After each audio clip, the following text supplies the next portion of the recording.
Dokta, nimetoa mimba lakini kila nikipima mistari inasoma miwili.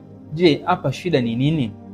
Okay, iko hivi. Hili ni swali ambalo nimekuwa nikutana mara kwa mara. Sio nataka leo niweze kujibu short tu hivi.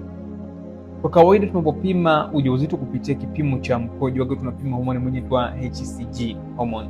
Ambapo sasa kadri ambavyo umri wa mimba yako unavyokuwa mkubwa zaidi ndio ambavyo ukipima kipimo chako itaweza kuonekana vizuri.